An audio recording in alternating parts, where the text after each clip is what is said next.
अस्सलाम वालेकुम once again. कल हम एक ख़ास जगह पे अपना लेक्चर ख़त्म किया था। हमें अच्छी खासी बड़ी गेम समझ आ गई थी। हमें समझ आ गया था कि ओवरहेड्स को एलोकेट करने के दो मशहूर तरीके हैं। आसान, सस्ता, मगर गैर मेयारी तरीका ये है कि आप सारे ओवरहेड्स का टोटल उठाएं और उसको उठा के यूनिट्स की बेस पे या आवर्स की बेस पे डिवाइड करते हैं। अगर आप टाइम बचाना चाहते हैं तो ये सबसे अच्छा तरीका है, अदरवाइज ये एक बड़ा बुरा तरीका है। क्यों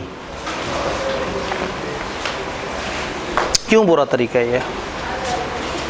पर प्रोडक्ट कॉस्ट जो है वो उस लेवल की रिलायबल नहीं आएगी। पर जो यूनिट कॉस्ट किसी भी प्रोडक्ट की उस लेवल की रिलायबल नहीं आएगी। मैं एक छोटी सी एग्जांपल देता हूँ।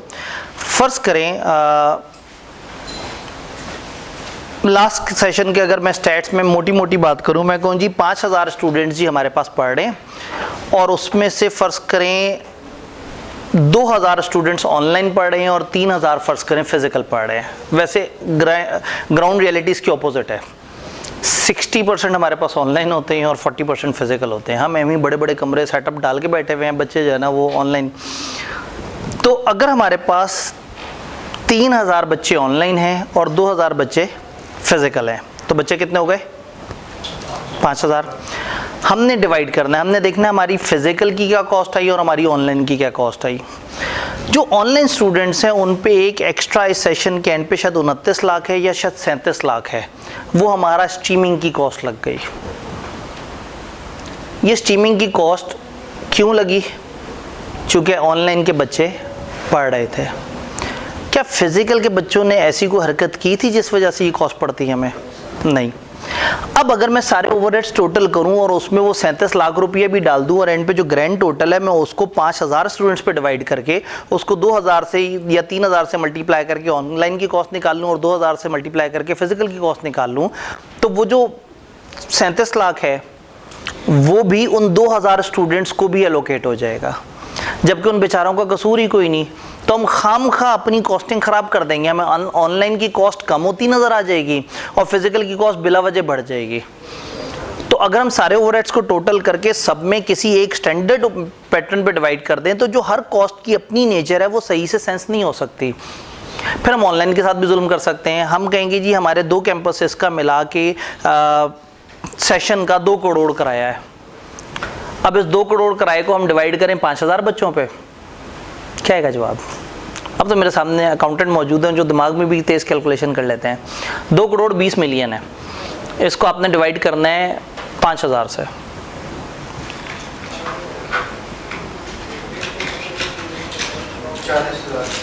चार हजार 20 मिलियन है ना, तो अगर 4000 5000 से मल्टीप्लाई हो गए तो 4 5 बार 20 हो गया और आगे वो आ गए। तो पता ये लगा कि 4000 रुपये हमें पर स्टूडेंट किराए की कॉस्ट पड़ती है। तो मैंने ये 4000 का रेट उठा के ऑनलाइन के 3000 स्टूडेंट से मल्टीप्लाई किया और 1.25 करोड़ का किराया उन गरीबों को चार्ज कर दिया। गलत है ना? मुझे एक्टिविटी बेस्ड कॉस्टिंग करनी चाहिए थी। मैं यहाँ किराया लिखता और देखता किराया किस वजह से पड़ता है, जगह इस्तेमाल करने की वजह से। मैं कहता ऑनलाइन ने जगह इस्तेमाल की 10 स्क्वायर फुट, फिजिकल वालों ने जगह इस्तेमाल की 1000 स्क्वायर फुट या 0 और 1000। तो फिर मैं क्या करता, मैं वो सारा इनको एलोकेट करता और उनको 0 एलोकेट करता। फिर मैं यहाँ लिखता ऑनलाइन स्ट्रीमिंग की कॉस्ट, फिर उसका एक्टिविटी ड्राइवर लिखता कि जितनी बैंडविड्थ इस्तेमाल हुई। तो फिर फिजिकल वालों ने बैंडविड्थ 0 इस्तेमाल की होती और उन्होंने बैंडविड्थ इस्तेमाल की होती उतने जीबी, तो वो सारी कॉस्ट उनको एलोकेट हो जाती। तो ऑनलाइन वालों को majority of the cost allocate हो जाती स्ट्रीमिंग की और फिजिकल वालों को majority of the cost allocate हो जाती किराए की। अभी प्रॉब्लम ये है कि हमने किराया और जो स्ट्रीमिंग कॉस्ट है दोनों को ऐड किया और सब पे डिवाइड कर दिया। जैसे मेरी छोटी कज़न ने सबसे पहले चाय बनानी सीखी तो बड़ी एक्साइटेड हुई। मैं और मेरा बड़ा भाई वहाँ उनके घर गए हुए थे, तो उसने कहा जी मुझे अब चाय बनानी आ गई है तो आप मुझे बताएं, मैं आपको चाय बना के दे सकती हूँ। हमने कहा बनाओ। अच्छा जी आते भाई आप कितनी चीनी लेंगे? मैंने कहा 2 चम्मच। अच्छा जी अदील भाई आप कितनी चीनी लेंगे? उसने कहा 1 चम्मच। तो उसने 3 चम्मच उठा के उस केतली में डाल दिए जिसमें चाय बना रही थी। चूँकि मैंने 2 चम्मच चाय पीनी थी, 2 चम्मच चीनी, और मेरे भाई ने 1 चम्मच। तो ये जुल्म है, जब आप सारों को मिला के उस चाय में डाल देंगे तो पता ही नहीं लगेगा कि 2 किसका और 1 किसका, और 1.5 डिवाइड हो जाएगा। तो क्या होता है कि जब हम सिंगल ओवरहेड रेट को यूज़ करते हैं तो ज़्यादती हो जाती है। अगर आपने सारे के सारे ओवरहेड्स लिखे, उनका ग्रैंड टोटल पकड़ा और किसी भी एक बेसिस के ऊपर उसको डिवाइड कर दिया, तो दिस कैन हैपन कि बहुत सारी कॉस्ट मिस एलोकेट हो जाए। तो फिर ज़्यादा सोफिस्टिकेटेड तरीका, अच्छा तरीका, लेकिन तकलीफ देने वाला तरीका कौन सा है? ABC, activity based costing. हम सारी कॉस्टें लिखते हैं, उन कॉस्ट के आगे उनके ड्राइवर्स लिखते हैं, और फिर वो जो हमारे डिपार्टमेंट्स या प्रोडक्ट्स हैं देखते हैं कि उनके अंदर क्या क्या एलोकेशन बनेगी गिवन इन्फॉर्मेशन की बेस पे, और फिर जिस चीज़ को डिवाइड करना है उसको उस रेलेवेंट फैक्टर के ऊपर डिवाइड कर देते हैं। तो ऐसे में क्या होगा, किराया भी सही डिवाइड होगा, स्टीमिंग की कॉस्ट भी सही डिवाइड होगी, फलाना कॉस्ट भी सही डिवाइड होगी, फलाना कॉस्ट भी सही डिवाइड होगी, और फिर जो हमें एंड पे रिजल्ट निकलेगा वो ज़्यादा बेहतर रिजल्ट होगा। तो अगर मैं ये सोचूं कि फिजिकल स्टूडेंट अगर मेरी क्लास में आके बैठेगा तो वो तो 4,000 रुपये उसकी कॉस्ट है। तो अगर उसने फ़र्ज़ करें बिजली वगैरह हमारी लगी, फ़र्ज़ करें 2,000 2,500 रुपये की पर स्टूडेंट, तो इसका मतलब अगर बच्चा 8,000 भी दे देगा तो शायद हमें कुछ बचत हो जाए। भाई टीचर ने भी तो पैसे लेने, लेबर कॉस्ट। फ़र्ज़ करें टीचर शरीफ आदमी और कहे अच्छा भाई फ़िलहाल आप बच्चों को पढ़ाएं, मेरी खैर है, तो इसका मतलब है हमें लगा कि 6,500 कॉस्ट है, लेकिन हम गलत कर रहे थे। हमने किराया 5,000 पे डिवाइड किया, जबकि फ़िज़िकल स्टूडेंट थे 2,000। अब जब 2 करोड़ को 2,000 पे डिवाइड करेंगे तो फिर पता ही लगेगा कि पर स्टूडेंट 10,000 कॉस्ट है। अब एक स्टूडेंट 9,000 भी हमें देगा तो हमें उल्टा लॉस हो रहा होगा।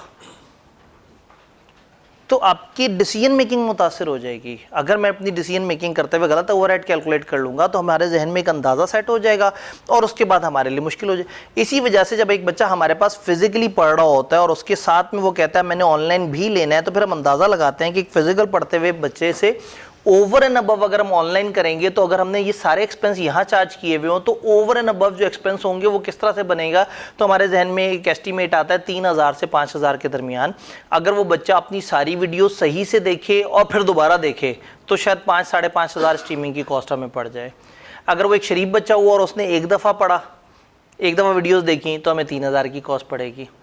और अगर वो बहुत शरीफ बच्चा हुआ और वो बीच में पेंडिंग लेक्चर्स पे चला गया और बाद में उसने फिर जो है ना वो क्रैश कोर्स और इस तरह से लेना शुरू कर दिया, तो हमें 2,500 कॉस्ट पड़ेगी। तो हम एक रीज़नेबल सा बेस बनाते हैं और हम कहते हैं अगर प्री रिजल्ट के वक्त किसी बच्चे ने इसमें ऑनलाइन ऐड करना है तो वो आप हमें 5,000 दे दो। एक रफ अंदाज़ा लगा दिया कि हमारा ऊपर खर्चा कितना होगा। अब कभी वो ज़्यादा हो रहा होगा, कभी कम हो रहा होगा, तो हमने एक एब्जॉर्प्शन रेट तय कर लिया कि ओवर एंड अबव अकेला ऑनलाइन वो बच्चा जो ऑलरेडी हमारे खर्चे जिसको हमने एब्जॉर्ब कराए हैं तो हमें 5,000। लेकिन अगर एक बच्चा आके कहे जी देखिए उनको भी तो 5 में दे रहे हैं, मैंने लेना ही ऑनलाइन है जो 5,000 रुपये की चीज़ है, हम कहेंगे ये चीज़ 5,000 की नहीं है, इस पर हमारे खर्चे लग रहे हैं। लेकिन चूंकि फिजिकल वाले बच्चे पे हमने खर्चे एलोकेट कर दिए हुए थे ऑलरेडी, तो इसलिए उसको ओवर एंड अबव हमने 5,000 किया। तो ये डिसीजन मेकिंग के लिए बड़ा अहम होता है ये सारा।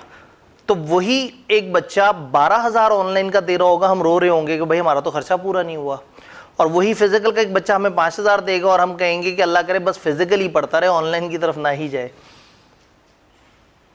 तो फिर सेमी वेरिएबल कॉस्ट जो हमारे सर्वर्स हैं उनको भी इस बात का पता है कि कुछ बच्चे तो पढ़ते ही नहीं और कुछ बच्चे बहुत पढ़ते हैं, तो वो भी बड़े सियाने हैं, उन्होंने रख दी सेमी वेरिएबल कॉस्ट। पर बच्चा इतना तो कम से कम जमा कराएं, उसके बाद जितनी बैंडविड्थ होगी टोटल हम साल के एंड पे उसका हिसाब कर लेंगे।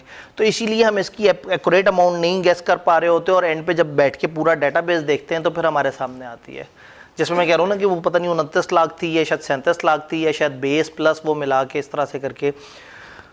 तो management accounting, cost and management accounting, इसका बेसिक मकसद है कि आपके पास इंफॉर्मेशन और उस इंफॉर्मेशन की मदद से आप डिसीजंस ले सकें। तो डिसीजंस लेने के लिए ज़्यादा बेहतर और पायदार तरीका है ABC, और जो दूसरा तरीका है वो बहुत अच्छा तरीका नहीं है। लेकिन अगर IKEA वाले खुद ही से पूछ लें तो हम फ़ौरन से उनका माथा चूम लेंगे, क्योंकि हमें एक टोटल निकाल के एक दफ़ा कैलकुलेशन करनी है और 3 पे डिवाइड कर देंगे। ABC का सवाल उलझन देता है, लेकिन यकीन माने पेपर में जैसी नज़र आए खुश हो जाएं, क्योंकि दिमाग थोड़ा सा इस्तेमाल होना है उसमें, सिर्फ वो सोचते हुए कि इसका क्या बेस होनी चाहिए। उसके बाद कैलकुलेटर चलना है और हाथ चलना है, और वो 15 नंबर, 12 नंबर, 11 नंबर, 10 नंबर का अगर सवाल है तो उसमें से 70% नंबर बहुत आराम से मिल जाने हैं। तो अगर एक 10 नंबर के सवाल में आपने 7-8 नंबर ले लिए तो ये बड़ी ज़बरदस्त अचीवमेंट है। और अगर आप परफेक्ट करेंगे तो ज़ाहिर आप पूरे नंबर भी ले लेंगे। लेकिन कहने का मतलब ये है कि इसका पेपर सवाल में दिमाग कम और टाइम ज़्यादा इस्तेमाल करता है। तो all we need to do is कि थोड़ा सा समझ लें और उसके बाद प्रैक्टिस कर करके अपनी वो टाइम मैनेजमेंट बेहतर करें, शॉर्टकट्स लगाएं, देखें कि वो हम उसको उससे डिवाइड करके उससे मल्टीप्लाई करते थे, बार बार हमने उसका टोटका निकाल लिया, फिर हमने अल्फ़ाबेट्स वाला टोटका निकाल लिया, फिर हमने जो है कैलकुलेटर की यूजेज के कुछ टोटके निकाले।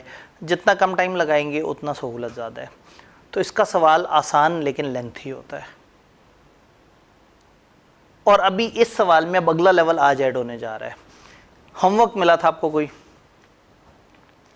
और आप लोगों ने उसके कुछ जवाब भी निकाले होंगे। क्या मुझे यहाँ एक्सपेंसेस की लिस्ट बताते हैं जी? इनडायरेक्ट लेबर थी पहले, कौन कौन सी? आई एज्यूम कि इस वक्त आप सबके रजिस्टर में वो सामने लिखा हुआ होगा। हाँ जी, machine maintenance, stores, quality control, cleaning and related services. अच्छा, फिर उसके बाद fuel and power, depreciation plant and machinery की, and building, insurance plant and machinery की, फिर इंश्योरेंस बिल्डिंग की, stores, spare, supplies, rent, rate, taxes. फिर हमने इनकी बेसिस भी लिखी थी, और कल हमने आपको जाने से पहले कम से कम ये तय कर लिया था कि कौन सी बेस हो। प्रैक्टिकली हो सकता है ये भाई जो ये 1 2 3 4 5 6 7 8 9 10, ये 10 में से हो सकता है 2 ऐसी बेसिस हों जो ये वाले भाई ने ना सेलेक्ट की हो सकता है इनकी बेस करीब करीब की हो तो भी इनका काम चल जाए, और हो सकता है ये बहुत ही गलत बेस सेलेक्ट करके बैठे हों। तो वो बेस सेलेक्ट करने के अगर कोई आधे आधे नंबर मिलने थे तो शायद उन्होंने आधा नंबर लूज़ किया होगा। तो दिस कैन हैपन कि लोग जब सोचें तो थोड़ा सा उनकी डिसीजन मेकिंग डिस्टर्ब हो। जब आप 3 4 5 6 सवाल हाथ से कर चुके होंगे तो थोड़ा अंदाज़ा हो जाएगा कि इस तरह का खर्चा नॉर्मली उस तरह की बेस पे डिवाइड हुआ होता है। तो पेपर में जाएंगे तो आपका एक्यूरेसी लेवल 95% तक होगा। और फिर भी अगर गलत बेस सेलेक्ट करके कैलकुलेशन सही कर दी तो कम से कम कैलकुलेशन के नंबर मिल रहे होंगे। तो फिर मैंने ये रिस्क नहीं लिया, बजाय इसके कि आप सब लोगों के जवाब अलग होते, आप सब लोगों को सेम बेस बना के भेजी, ताकि जब आप मुझे जवाब बताएं तो वो आपस में कम से कम मैच करते हो। प्रोडक्ट थी अल्फा, बीटा और गामा। अल्फा, बीटा, गामा कैसे लिखते थे? ऐसे करके, ऐसे या ऐसे करके होता था? अल्फा कैसे बोल होता था? बीटा ये तो, गामा का भी कोई खास निशान होता था? वाई, लैम्डा तो नहीं होता था वो, एक उल्टा वाई होता था ये लैम्डा, यही गामा है। चैट जीपीटी से पूछना पड़ेगा, गूगल से पूछना पड़ेगा, या वो जो ऐसे करके आर बनाया था यूं करके, क्या कहता है गूगल?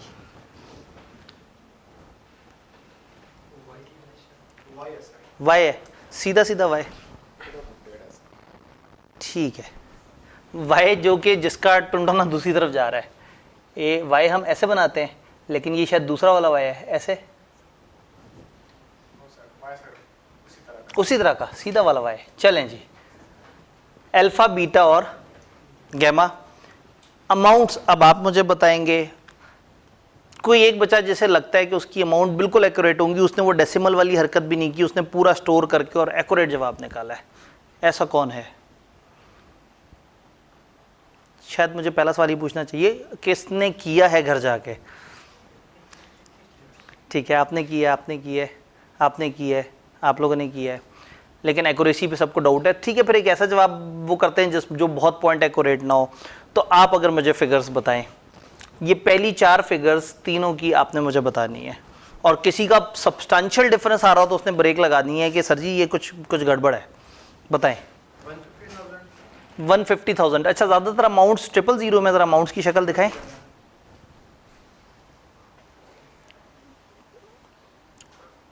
कुछ चीज़ें 000 में हो सकती हैं लेकिन कुछ नहीं हो सकती। चलें फिर पूरी अमाउंट लिख देते हैं। जी बताइए। 150,000 बहुत अच्छी बात है। बेस कल आप क्लास में थे, हमने एक ही जैसी बेस, आपने क्या बेस रखी है? Machine R. कल हमने यही तय किया था। ओए होए, पता क्या हुआ है, आपने टोटल मशीन आर्स नहीं फिर सेलेक्ट किए। मशीन आर पर यूनिट दिया हुआ था, एक नंबर ऑफ यूनिट्स था, उससे मल्टीप्लाई करके हमारे पास टोटल मशीन आर्स आने थे। तो मुझे लग रहा है आपने वो जो 2, 3, 4 है वो पकड़ा और जो है ना, तो वो उसको हमने टोटल, इससे पीछे हमने यही वाला सवाल जब सॉल्व किया था तो हमने टोटल लेबर आवर्स निकालने के लिए हम यूनिट्स मल्टीप्लाई बाय आवर्स कर रहे थे। ठीक है, तो इसका मतलब है कि यहाँ पे आपका एक्यूरेसी लेवल आउट हुआ हुआ है। किबला आप बताएं। 63343 146 762। अच्छा तीसरा बताएं फिर देखते हैं जी। 395 894। अगर तो फर्क 2-3 हज़ार के अंदर अंदर है तो चलेगा। क्या बहुत ज़्यादा फर्क तो नहीं आ रहा यहाँ?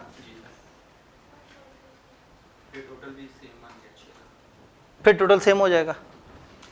ठीक है, तो इसका मतलब ये कोई टाइपो एरर तो नहीं? ठीक है, स्टोर्स की अमाउंट बताएं आप ही, आपको दोबारा मौका मिलेगा।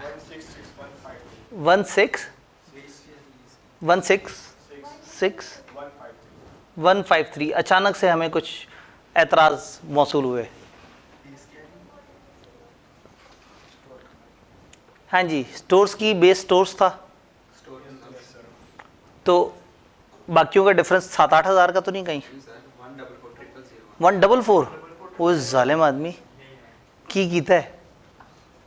स्टोर्स में क्या मामला थे ये? तब स्क्रीन पे सवाल आपने तो जो है ना, मैं तो सोच रहा था ये सबसे आसान काम होगा, हम जल्दी से लिखेंगे, टैली होगा, आगे चलेंगे।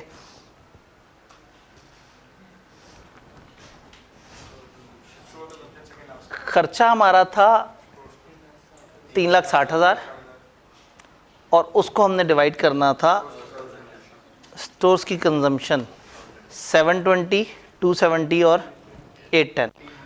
कितना बनता है ये? 1800 पूरा। चलें अगर वो डिवाइड भी कर दें तो 720 डिवाइडेड बाय 1800 क्या जवाब आता है?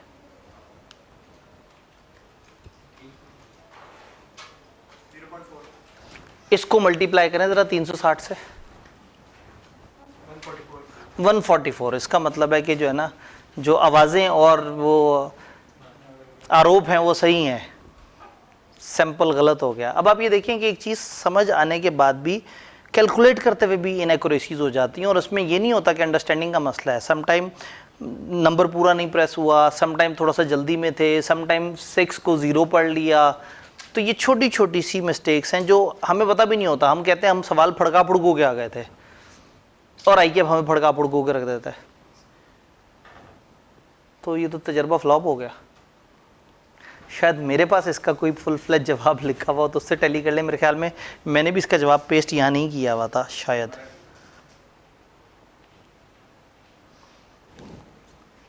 अब आप लोगों पे डिपेंड करना पड़ेगा, लेकिन मैंने 2 तजर्बे किए, दोनों नाकाम रहे। खवातीन वाली साइड पे तजर्बा करते हैं। जी आप बताएं, स्टोर्स वाली अमाउंट और क्यूसी वाली अमाउंट आपने बतानी है। 144,000 पूरा राउंड, 80 54,000 162,000। एक लाइन आइटम और बता दें ताकि आपके ऊपर हमें भरोसा बन जाए। 119489 को बहुत बड़ा डिफरेंस तो नहीं आ रहा? ठीक है, मतलब वो तो 1-8 रुपए तो जी। इसमें बेस क्या ली है?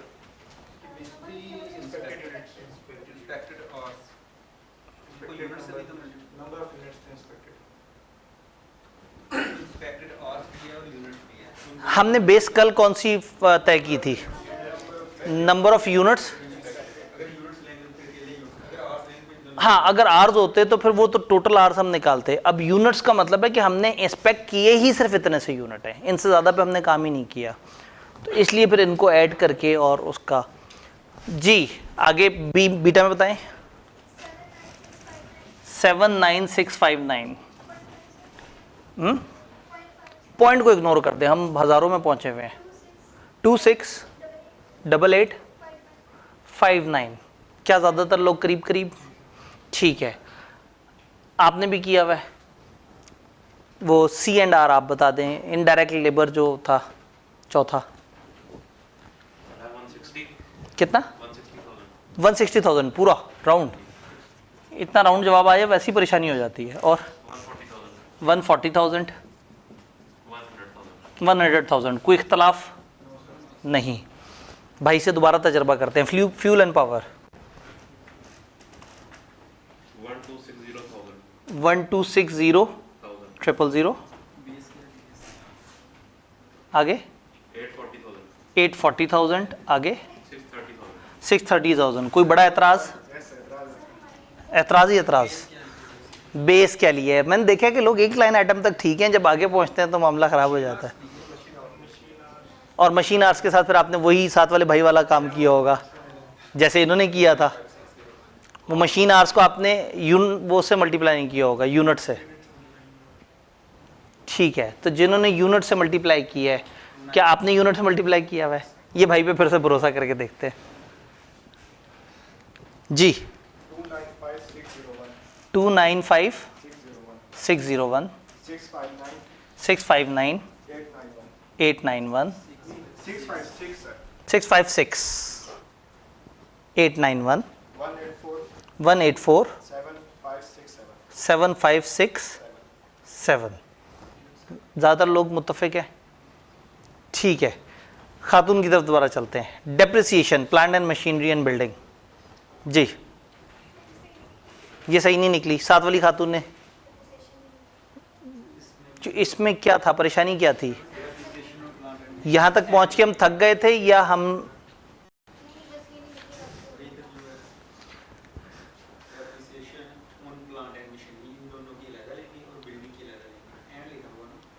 ठीक है ठीक है।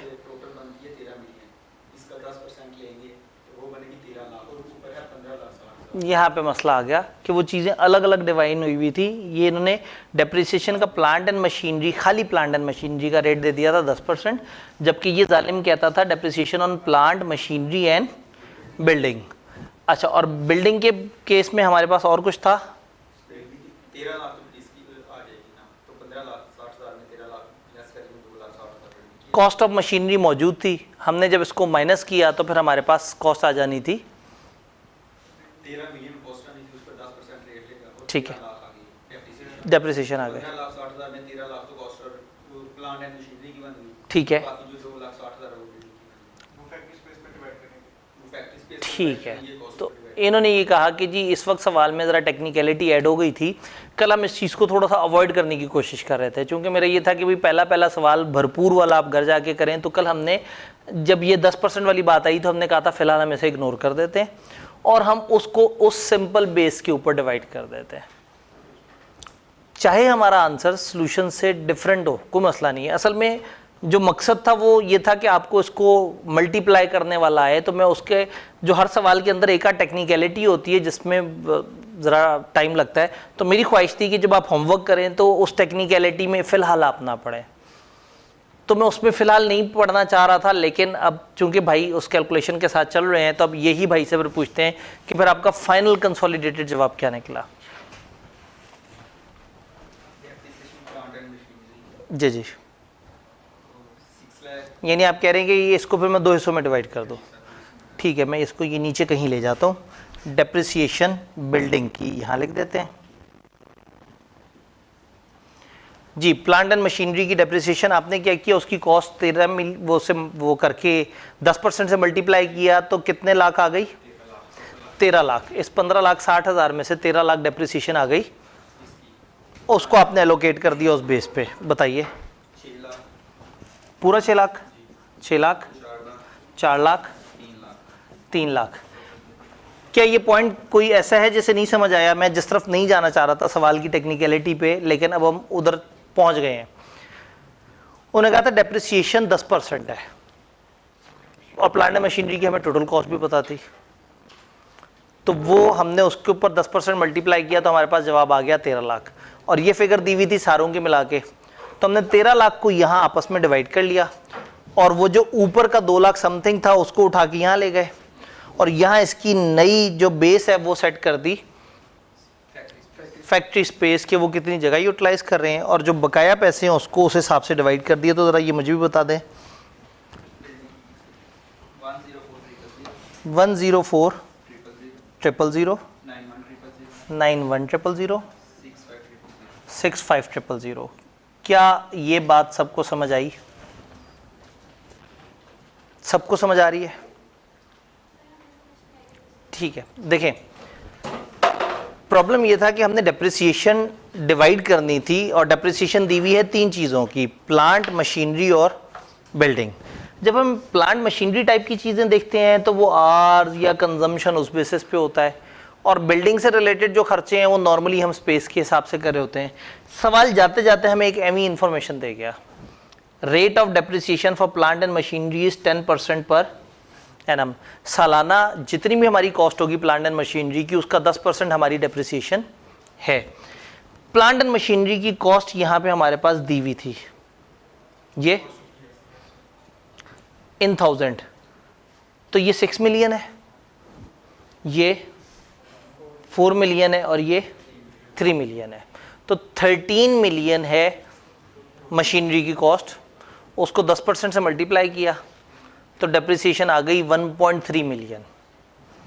किसकी डेप्रिसिएशन? मशीनरी वगैरह की। यहाँ पे प्लांट, मशीनरी एंड बिल्डिंग।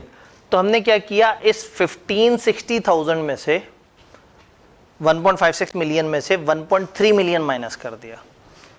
ये जो 1.3 मिलियन था डेप्रिसिएशन प्लांट एंड मशीनरी की, इसको हमने सीधा सीधा जो उन्होंने नंबर ऑफ वो दिए हुए थे, जो अमाउंट्स दी हुई थी, उस हिसाब से हमने डिवाइड कर दिया। और बच कितना गया? 2, 5, 6 इस तरह से करके उसको नीचे ले गए और नीचे उसको हमने फ्लोर एरिया के हिसाब से डिवाइड कर दिया। और फ्लोर एरिया हमारे पास अलग से दिया हुआ था, जो फैक्ट्री की स्पेस यूटिलाइजेशन थी वो हमारे पास आ रही थी इतने इतने %, तो हमने उस अमाउंट को उतने उतने %, तो ये बहुत अच्छे लोग थे, उन्होंने परसेंटेज बता दी, नहीं तो ये स्पेस बताते फिर हम खुद से उसको डिवाइड करते। तो हमने इस बेसिस पे वो डेप्रिसिएशन बिल्डिंग को डिवाइड कर दिया। जिस चीज़ से हम दूर भागना चाह रहे थे वो हमें करनी पड़ गई। ठीक है जी, क्या अभी क्लियर है? इंश्योरेंस प्लांट एंड मशीनरी की, ये वाले भाई, हाँ जी, इंश्योरेंस में आपने वो खतरनाक बेसिस तो नहीं ना ली? बताएं फिर। 110 बहुत बड़े डिफरेंसेस तो नहीं किसी के? पहली लाइन आइटम है, इसका मतलब फिर आगे वाले हिम्मत से लिख सकते हैं जी। 73846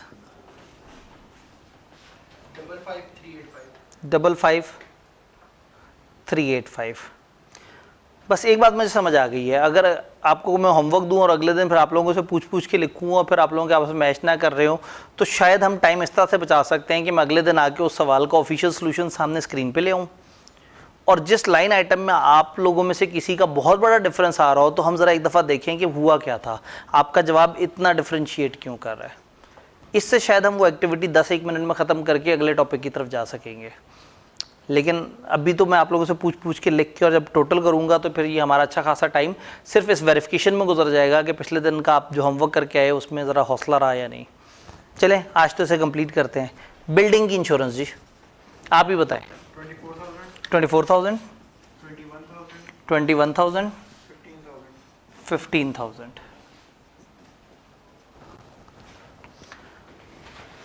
स्टोर स्पेयर सप्लाई पहली गिवन है, जिंदगी आसान हो गई। हम बताएं फिर। 720,000 270,000 8-10,000 और इसका टोटल वही बन रहा है जो ऊपर दिया हुआ है। बेहतरीन हो गया, अच्छे लोग हैं ये। रेंट, रेट, टैक्सेस आप बताएं। 480,000 को बहुत बड़ा एतराज़ नहीं। 420,000, 300,000। अब चूंकि ये हमने देख लिया है कि हर किसी का कोई ना कोई एक आध लाइन आइटम दूसरों से डिफरेंट है, तो शायद अब आप लोगों के टोटल मैच ना कर रहे हो, तो हम फिर वही काम करते हैं, कुछ ग्रुप्स के हवाले कर देते हैं। इसका ग्रैंड टोटल आप दोनों भाइयों ने मिलके करना है, या आप दोनों ने अलग अलग करना है, फिर एक दूसरे को कैलकुलेटर दिखाना है। दोनों पे सेम अमाउंट ना आ रही हो तो सोचने यार ये क्या हो रहा है, तो हो सकता है मेरी लिखाई ना पड़ी जा रही हो। ठीक है, इन्होंने सेम किया हुआ, इनके पास जवाब है। अब आपने जवाब निकाल के इनसे पूछना मैच कर रहे हैं नहीं कर रहा, आप दोनों ने इसका जवाब टोटल निकालना है। और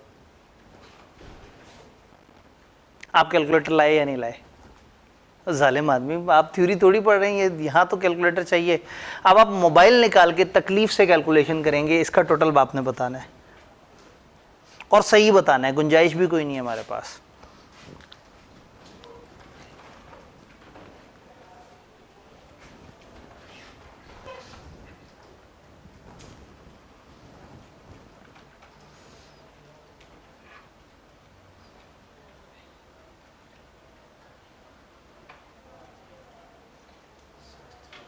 पहला डिसएग्रीमेंट आ चुका है। सिर्फ ये वाली कॉस्ट, मटेरियल लेबर तो हमने साइड पे किया हुआ, हम सिर्फ ओवरहेड्स को एलोकेट कर रहे हैं।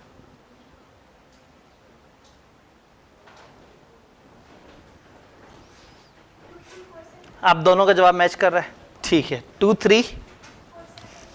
2347 कितना? 158 खत्म।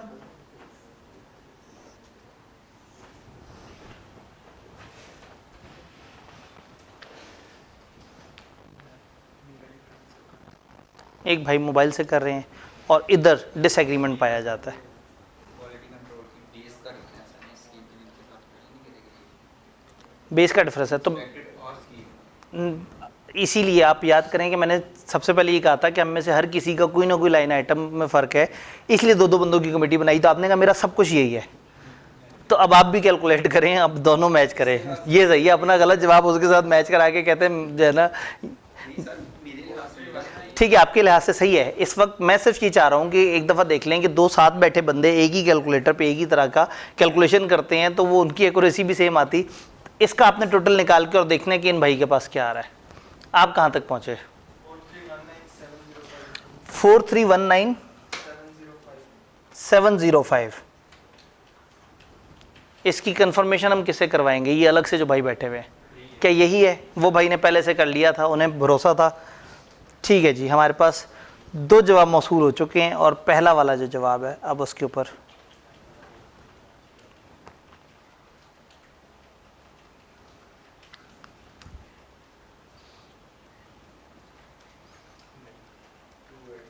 नहीं मैच कर रहा। एक भाई ने सामने देखा और कैलकुलेटर को बगैर देखे तेज़ी तेज़ी से कैलकुलेट कर रहे थे, उनका हाथ सेट था लेकिन धोखा हो गया। और हो सकता है वो गलत बता रहे हो, ये भी हो सकता है। इन्होंने 2 दफ़ा चेक किया है, लेकिन चेक आपने ही किया है।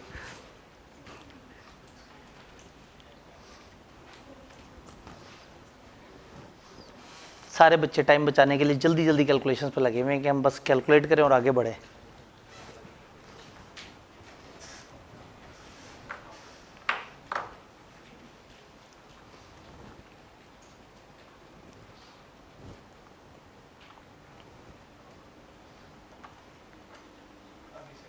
अब सेम आ रहा है। फाइनली हमारे पास एक इत्तफाक राय हो चुका है जी। कितना? 2821 202। वाह, बहुत 2 हैं।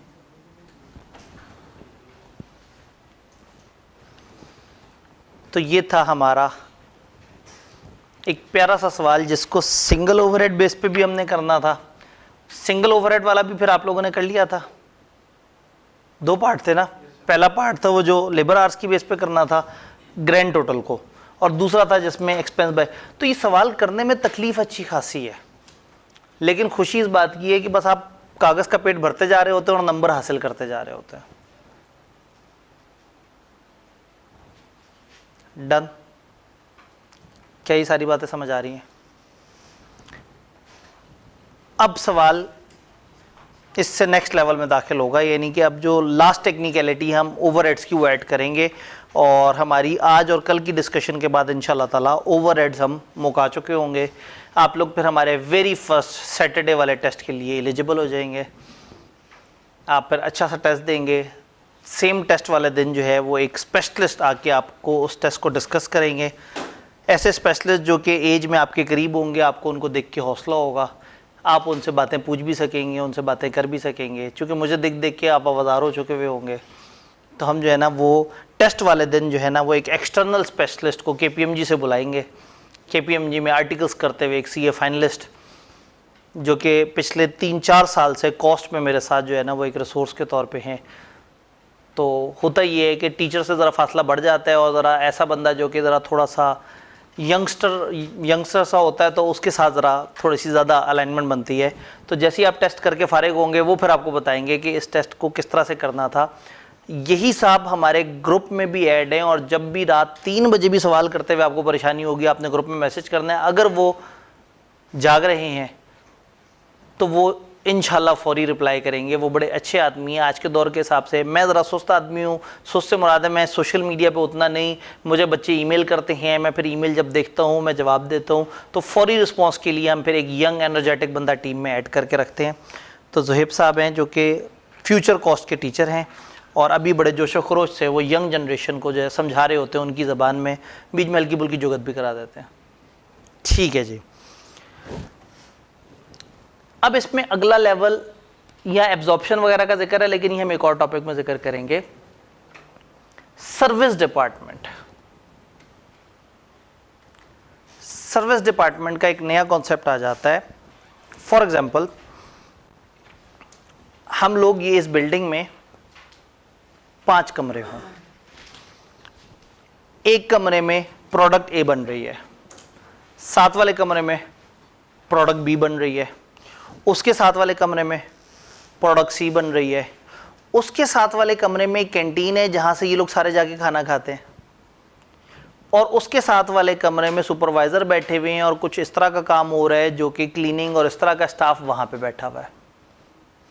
अब प्रॉब्लम ये है कि हमें कहा जाता है बताओ प्रोडक्ट की कॉस्ट क्या निकली, और जब हम ये सारे खर्चे उठा के अल्फ़ा बीटा गामा पे डालते हैं तो हमारे पास कहीं ना कहीं टोटल आ जाता है कि हमारा कितने कितने ओवरहेड किस किस प्रोडक्ट के लगे।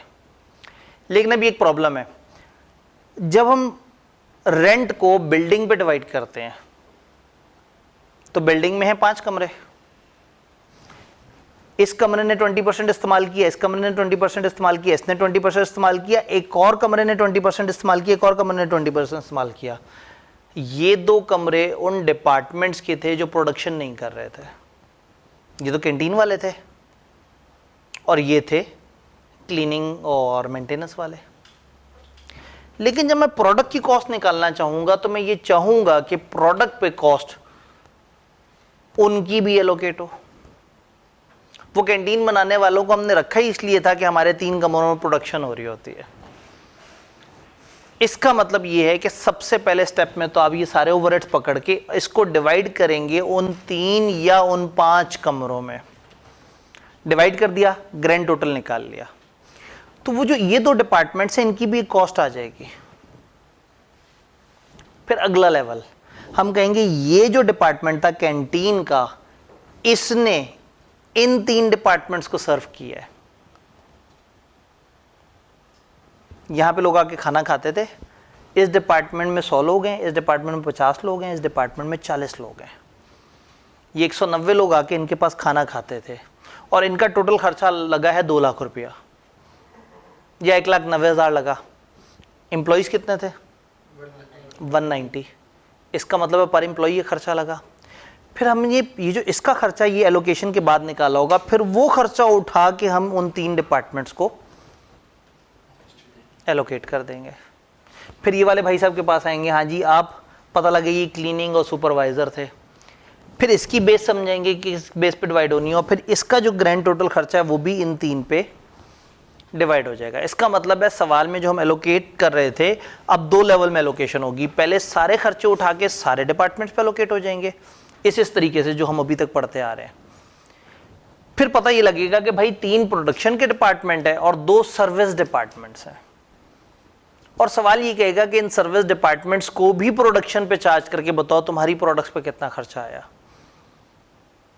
तो कोई नई बात नहीं है, हमने सिंपली शुरू में उस सर्विस डिपार्टमेंट ए बी उन दोनों को यहां रख के ऐसे ही सब कुछ डिवाइड करना है जैसे हम करते आ रहे थे, और जो उसका ग्रैंड टोटल है उसको फिर एक ओवरहेड काउंट करना है कि हाँ भाई हमारे कैंटीन पे इतना खर्चा आया, और फिर उसको उन 3 में उसी तरीके से डिवाइड कर देना है। फिर ये दूसरे वाले भाई को भी पकड़ के डिवाइड करना है। ये हमारा आज का लेवल। कल के लेवल में मजे की बात ऐड हो जाएगी कि वो जो सर्विस डिपार्टमेंट है वो एक दूसरे को भी सपोर्ट कर रहे होंगे। कैंटीन में ये लोग भी आके खाना खाते होंगे और ये लोग कैंटीन वालों को भी सफाई करते होंगे, तो जो कैंटीन का खर्चा है वो इन 3 को भी जाएगा और उनको भी जाएगा, और जो उनका खर्चा है वो उन 3 को भी जाएगा, उसको भी जाएगा। तो कैंटीन का खर्चा उठा के जब हम सब पे चार्ज करेंगे तो कैंटीन खाली हो गई और खर्चा आ गया बाकी 4 पे। फिर जब इसका खर्चा उठा के कैंटीन पे भी डालेंगे तो कैंटीन में फिर से खर्चा आ जाएगा, हम फिर परेशान हो जाएंगे। हम फिर कैंटीन का खर्चा निकाल के फिर सब पे डिवाइड करेंगे तो इसमें कुछ चला जाएगा। तो ये अब कल की खिचड़ी है कि अगर ये 2 सर्विस डिपार्टमेंट और वो सबके सब मिलजुल के एक दूसरे को सर्विस दे रहे हैं तो क्या। आज हम सिंपल लेवल पे हैं कि अगर हमारे 1 2 3 जितने भी सर्विस डिपार्टमेंट हैं, अगर वो सब एक दूसरे को सर्व नहीं कर रहे, प्रोडक्शन डिपार्टमेंट को सर्व कर रहे हैं, तो हम क्या करेंगे। तो सामने हमारे पास एक सैंपल एग्जांपल है। एक कंपनी है, उसके 3 प्रोडक्शन डिपार्टमेंट हैं और 2 सर्विस डिपार्टमेंट है। Overhead are allocated on the basis of direct labour hours. Overhead जो ओवरऑल है आप किस बेसिस पे डिवाइड करते हैं, डायरेक्ट लेबर आवर्स की बेस पे। Management is considering changing the basis of overhead allocation from single overhead absorption rate to departmental overhead. ये भी वही जज्बाती हरकत कर रहे हैं। पहले ये सिंगल रेट पे चलते थे, अभी कह रहे हैं अब हम चाह रहे हैं कि हम डिपार्टमेंटल रेट पे आ जाएं। Okay. The estimated annual overheads for 5 departments are as under. ये 5 डिपार्टमेंट है, फैब्रिकेशन, फॉस्फेट, पेंटिंग, इंस्पेक्शन और मेंटेनेंस। और फिर उन्होंने कहा जी डायरेक्ट मटेरियल और डायरेक्ट लेबर तो जाहिर है उनमें नहीं लगेगा, वो इसमें लगा।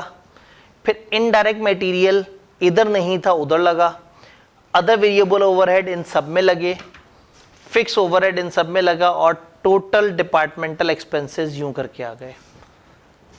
अभी उन्होंने ज़रा ज़िंदगी हमारी आसान रखी है, हमसे पहले वो डिवीज़न नहीं करवाई, वो डिवीज़न हमें करके दे दी है।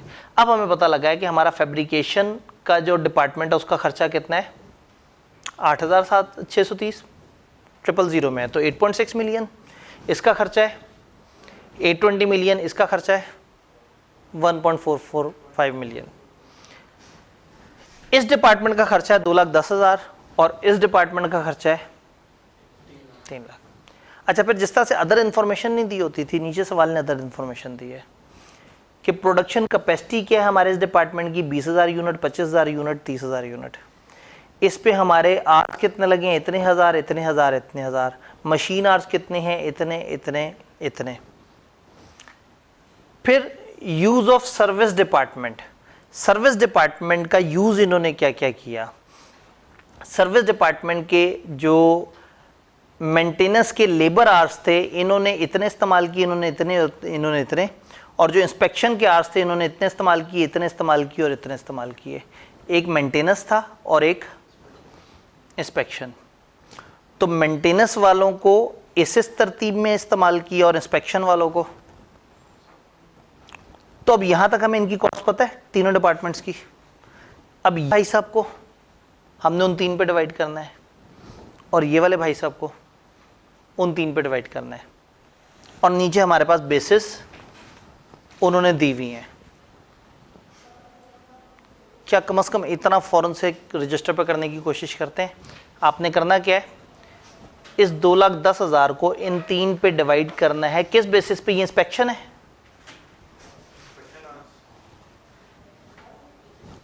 इस रेशो में 2,10,000 को ज़रा इन 3 डिपार्टमेंट में डिवाइड करके अमाउंट निकालें।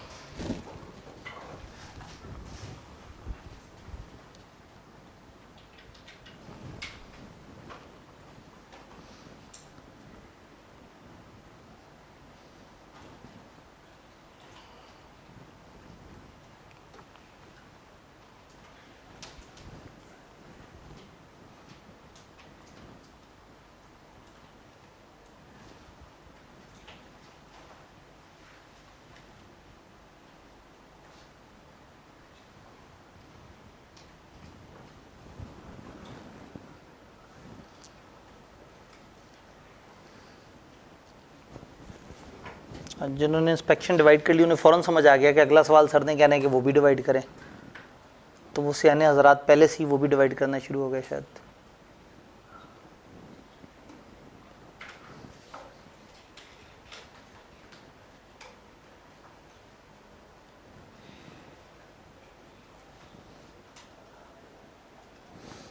और कैमरे वाले भाई जो है वो जब सवाल पे डिस्कशन चल रही है और लोग सवाल पे फोकस कर रहे हैं तो आप सवाल को जूम कर सकते हैं। तो मैं कल वीडियो देख रहा था तो सवाल भी नज़र आ रहा था और मैं साथ बैठा गंदे गंदे मुंह बना रहा था कि पता नहीं कब बच्चे फ्री होंगे। तो अच्छा ज़रा आप ज़्यादा वाइड करके ज़रा बच्चों को इस वक्त जो काम की इंफॉर्मेशन है वो ज़्यादा दिखा सकते हैं।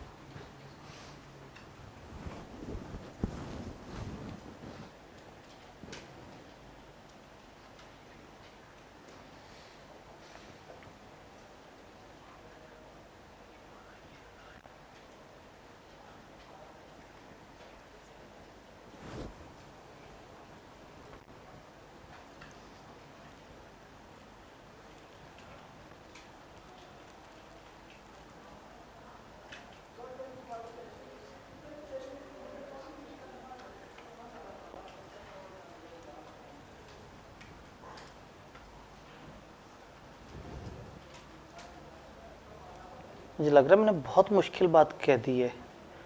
सिर्फ हमने 2,10,000 को उन 3 के हिसाब से डिवाइड करके फैब्रिकेशन, फॉस्फेट और पेंटिंग की अमाउंट निकालनी थी कि कितना लोकेट होगा। मैं पूरा सवाल सॉल्व करने का तो नहीं कह रहा।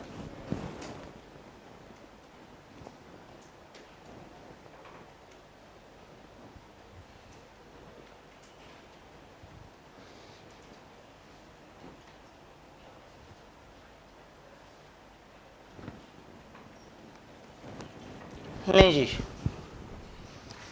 1000 और 500 1500, 1500 और 1500 3,000 इंस्पेक्शन वाला चल रहा है ना। 3,000 तो 1,000 आउट ऑफ 3,000 30%, तो 63 आया होगा यहाँ पहले वाले में। ज़्यादा हो गया क्यों? अच्छा वो 30% नहीं है ना, वो 33% है। ठीक है, 70 आ गया पहले वाले में। दूसरा फिर 500 आउट ऑफ 3,000 है तो ये 35, और फिर तीसरा 1,500 है तो उन दोनों को जमा कर लें 105। इतना ही आया सबका। फिर जो दूसरे वाले भाई साहब है मेंटेनेंस 300, इसको आपने इस रेशो में, इनका ग्रैंड टोटल कितना बना भला? 1050। 1000 बन जाता कितना आसान हो जाता। चलें 1050 बना तो फिर आपने उसको एलोकेट किया 300 को। कितनी कितनी एलोकेशन बनी? 180, 78 और 42। क्या सब मुत्तफिक हैं? पक्की बात है? क्या ये बात समझ आ रही है सबको? पक्का? इनको देखते हैं इन्होंने क्या किया। इन्होंने जो जो ओवरहेड जहां जहां जिस तरह से आ रहे थे, यहां देखा कि हमारे इनके टोटल बनता था 210 और 300। फिर इन्होंने मेंटेनेंस डिपार्टमेंट को पहले डिवाइड किया 180, 78, 42, और फिर इन्होंने इंस्पेक्शन को डिवाइड किया तो 180, 70 पिछली वाली कॉस्ट में ये ऐड हो गया, पिछली कॉस्ट में ये ऐड हो गया, पिछली कॉस्ट में ये ऐड हो गया।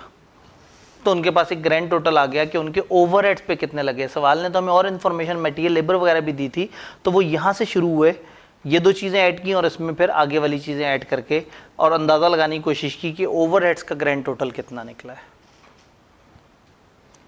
क्या ये डिवीजन समझ आई है?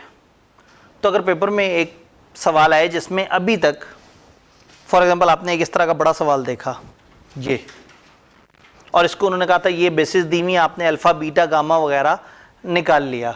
फर्ज करिए अल्फा बीटा गामा के अलावा एक चौथा कमरा भी होता और उसके भी फैक्टर्स दिए हुए होते, तो आपने वो जो कॉलम बनाए थे 3, वहाँ कॉलम कितने बन जाते? 4, फिर उसका ग्रैंड टोटल निकलता।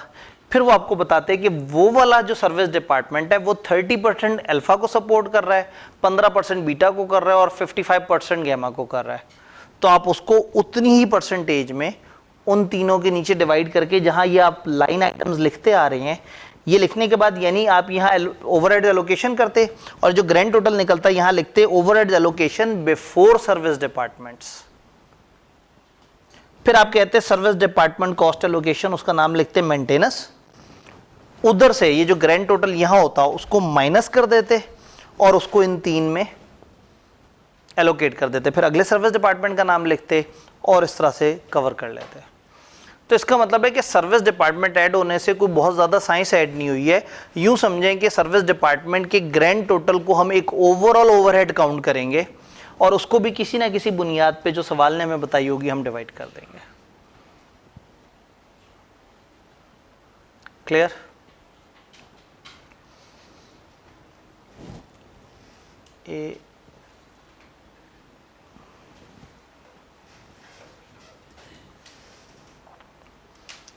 अब आगे एक और सवाल था। अब मुझे लग नहीं रहा कि हालात इस काबिल रहे हैं कि हम एक भरपूर सवाल कर सकें। हम थोड़ी सी थ्योरेटिकल डिस्कशन कर लेते हैं, फिर सवाल को हल्का सा शुरू करते हैं और फिर होमवर्क किस लिए। और वैसे भी अगर हम 4:30 तक भी पढ़ लें तो भी हमें दुख तो कोई नहीं होता।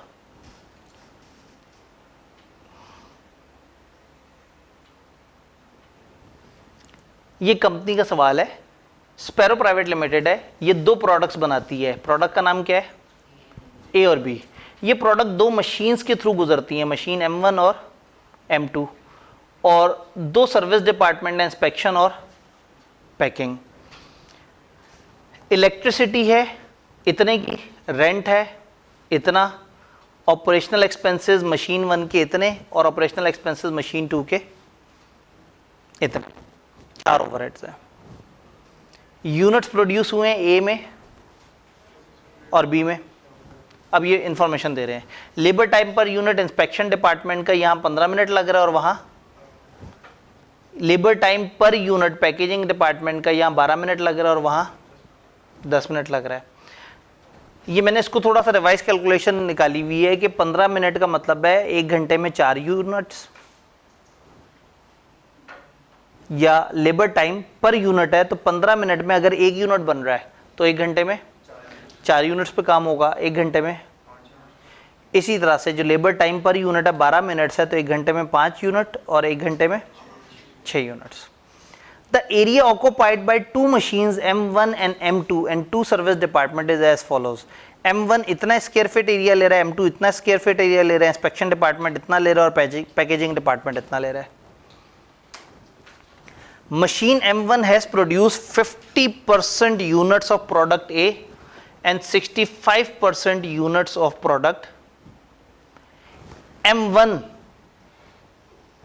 ने प्रोडक्ट ए के आधे यूनिट्स M1 ने बनाए हैं और बी में से 65% बनाए हैं। तो इसका मतलब है फिर M2 वाली मशीन ने 50% ये बनाए होंगे और 35% वो बनाए होंगे। तो अब हमारे पास यहाँ पे मल्टीपल चीज़ें हैं, पहले ओवरहेड्स हैं, फिर मशीन के खर्चे हैं, और जो मशीन के खर्चे हैं ये भी प्रोडक्ट्स पे डिवाइड होने हैं, और फिर जो सर्विस डिपार्टमेंट है वो भी प्रोडक्ट पे डिवाइड होने हैं। क्या इंफॉर्मेशन समझ आ रही है हमें यहाँ तक सबको? हमारा एक खर्चा है बिजली, एक खर्चा है रेंट। बिजली डिवाइड हो सकता है किसी बेसिस पे, किस बेस पे करें जी? यूनिट्स प्रोड्यूस, और कोई खास बेस हमारे पास यहाँ पे नज़र नहीं आ रही, बाकी तो मजदूरों वगैरह का टाइम है। रेंट किस बेस पे करें? नीचे स्क्वायर फीट बने हुए आ रहे हैं, हम उस बेस पे डिवाइड कर सकते हैं। ऑपरेशनल एक्सपेंस मशीन 1 के तो मशीन 1 के सामने आएंगे और मशीन 2 के, तो इसका मतलब ये है कि शुरू में ए बी मशीन 1 मशीन 2 है, फिर उसके बाद कुछ सर्विस डिपार्टमेंट्स हैं जिन्होंने इन पे डिवाइड होना है। तो इस एक सवाल में एक से ज़्यादा दफ़ा एलोकेशन है। सवाल हमें समझ आ रहा है?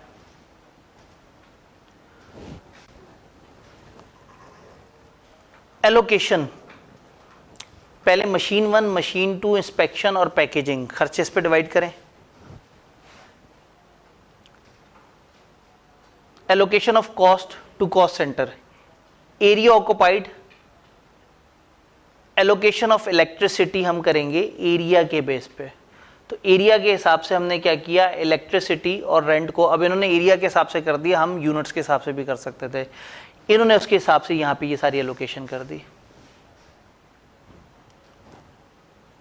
ऑपरेशनल कॉस्ट मशीन 1 मशीन 2 की यहाँ पे लिख दी, तो हमारे पास टोटल कॉस्ट आ गया कि मशीन 1 की टोटल अभी तक कितनी कॉस्ट लगी है, मशीन 2 की कितनी लगी है, इंस्पेक्शन की कितनी लगी है, पैकेजिंग। ये जो ऊपर वाला है ये टोटल में नहीं आ रहा है, ये एरिया ऑक्युपाइड उन्होंने बताया है सिर्फ हिसाब किताब रखने के लिए। तो एक लाइन आइटम है इलेक्ट्रिसिटी कॉस्ट जो डिवाइड हो गई एरिया के हिसाब से इन चारों में। फिर अगली है रेंट, वो भी एरिया के हिसाब से डिवाइड हो गया। क्या आप भी डिवाइड करते तो यही जवाब निकलता। ये वाली फिगर निकालने की कोशिश करें। ग्रैंड टोटल इतना खर्चा है 2238, मशीन 2 इतनी स्पेस ले रही है और टोटल स्पेस कितनी है, तो इनमें से कोई एक फिगर क्या आप निकालने की पोजीशन में है।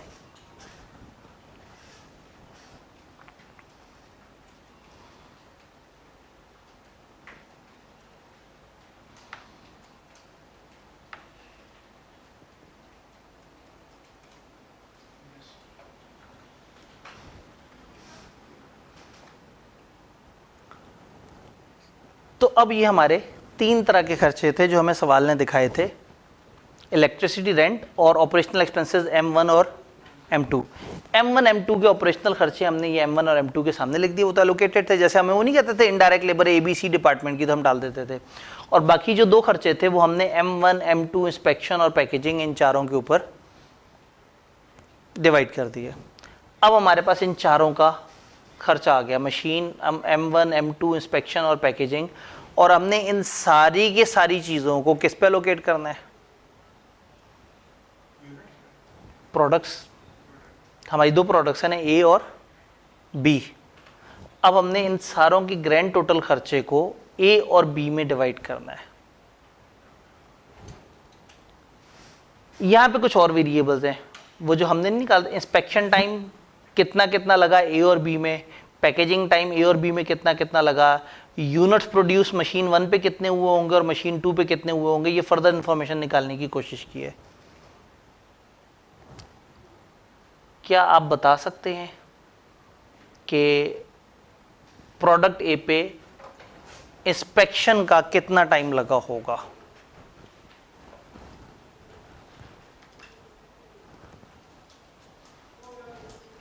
प्रोडक्ट A के 5600 यूनिट्स हैं और एक यूनिट पे 15 मिनट लगते हैं।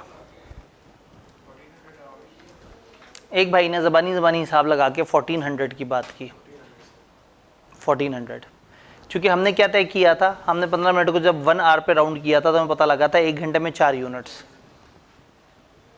तो 5600 को हमने 4 पे डिवाइड किया तो 1400 आवर्स इंस्पेक्शन डिपार्टमेंट का टाइम किस पे लगेगा, प्रोडक्ट A पे। B पे कितना लगेगा?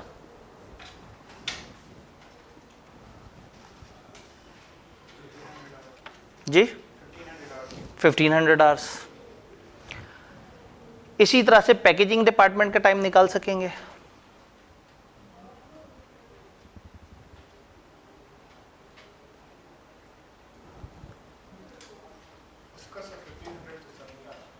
उन्होंने कहा जी उसका 1500 नहीं आ रहा। ना करें, आप मल्टीप्लाई करके चले गए, मुझे लग रहा है 7500 यूनिट्स हैं, एक यूनिट 12 मिनट में बनता है, तो 1 घंटे में कितने यूनिट्स बनते होंगे? 5। 7500 यूनिट्स को जब 5 पे डिवाइड करेंगे तो फिर पता लगेगा कि कितने आवर्स में बी तैयार होगा।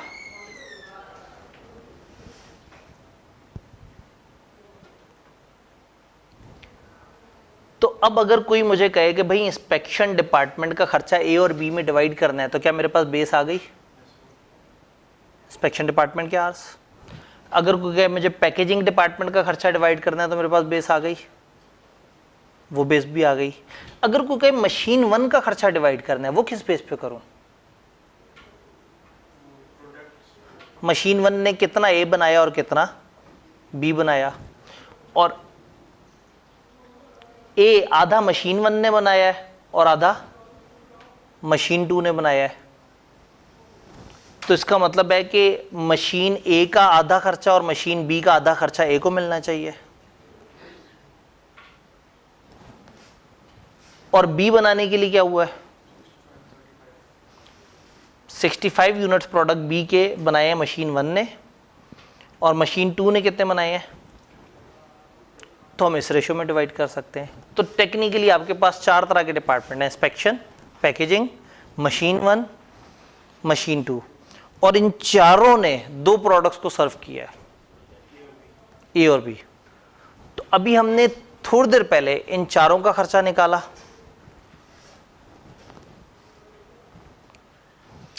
उसके बाद ये सवाल में ये यूनिट्स और वो वाली उसी तरह की कैलकुलेशन कर रहे हैं जिस तरह की कैलकुलेशन अभी हम निकाल के बैठे हुए हैं।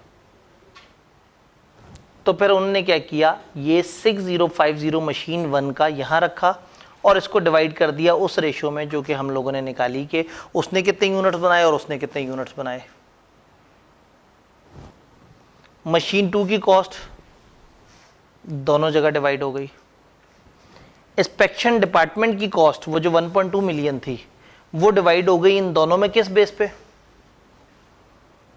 इंस्पेक्शन टाइम की बेस पे। और मेंटेनेंस डिपार्टमेंट, वो पैकेजिंग डिपार्टमेंट की कॉस्ट जो है वो पैकिंग डिपार्टमेंट का जो टाइम लगा उसके हिसाब से डिवाइड हो गई। यानी इस सारे में हम क्या कर रहे हैं कि हम पहले इन चारों सर्विस डिपार्टमेंट्स की कॉस्ट निकाल रहे हैं और फिर वही सर्विस डिपार्टमेंट उठा के ए और बी को एलोकेट कर रहे हैं। इस सवाल में हमने पहला बड़े वाला काम नहीं किया कि पहले सारे ओवरहेड सब पे फेंकते फिर उसके बाद सर्विस डिपार्टमेंट्स को उठा के एलोकेट करते। इन्होंने हमें डायरेक्टली ही सर्विस डिपार्टमेंट्स की एलोकेशन बताई थी कि मशीन 1, 2, इंस्पेक्शन और पैकेजिंग पे कितना लग रहा है।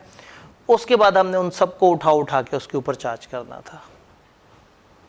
इसको हम अपने रवायती तरीके से करें, क्योंकि सामने जो इन्फॉर्मेशन है थोड़ा सा कंफ्यूज कर रही है, शायद हो जाए खतरों से टक्कर। हमारे पास ए बी, मशीन 1, मशीन 2 और पैकेजिंग और इंस्पेक्शन,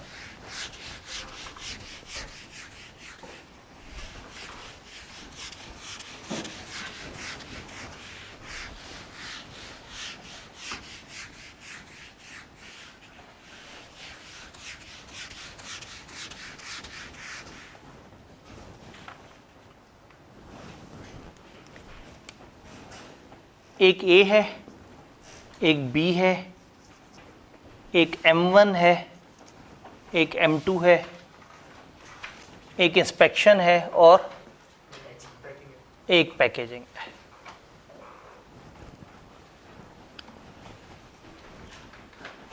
सवाल ने जो हमें कॉस्टें दी हुई हैं उसमें ए और बी के हिसाब से उन्होंने कॉस्ट को डिवाइड करके हमें नहीं बताया कि ए पे क्या लग रहा है, बी पे क्या लग रहा है। डायरेक्ट उन्होंने उन 4 की कॉस्ट हमें बताई है।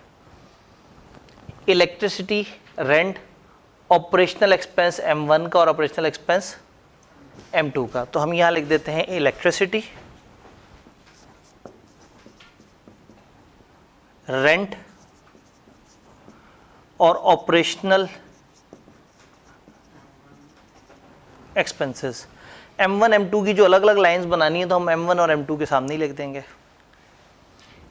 इलेक्ट्रिसिटी को डिवाइड करना है हमने, फिलहाल इन्हीं की तरह से चलते हैं। इलेक्ट्रिसिटी और रेंट इन्होंने किस बेस पे डिवाइड किया था, स्पेस के हिसाब से। स्पेस हमारे पास है, ज़रा इन चारों को जहन में रखें और मुझे इलेक्ट्रिसिटी की डिवीजन इन 4 के दरमियान की बताएं। इलेक्ट्रिसिटी का टोटल खर्चा कितना है, 2238,000। ग्रैंड टोटल मैं लिख लेता हूँ यहाँ और बताएं। 2238 डिवाइड करें, इन 4 में डिवाइड करें।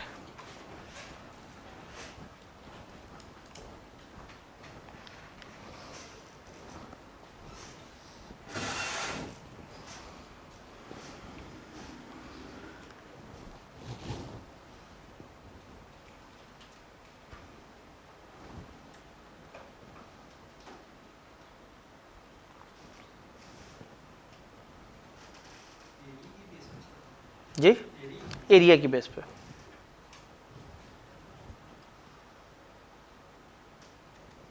फिलहाल वही बेस रखते हैं ताकि हम उनसे मैच करें, सिर्फ देखना है उधर प्रेजेंट और तरह से हो रहा है, हम अपने पुराने तरीके से करते हैं।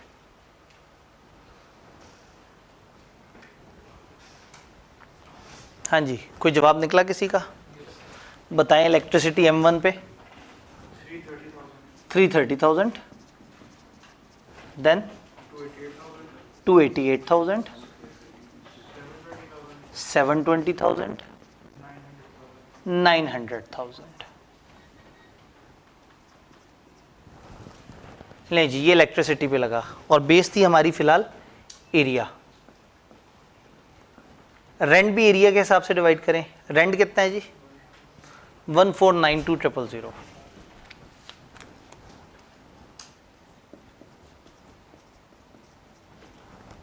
सेम बेस पे रेंट की एलोकेशन बताएं।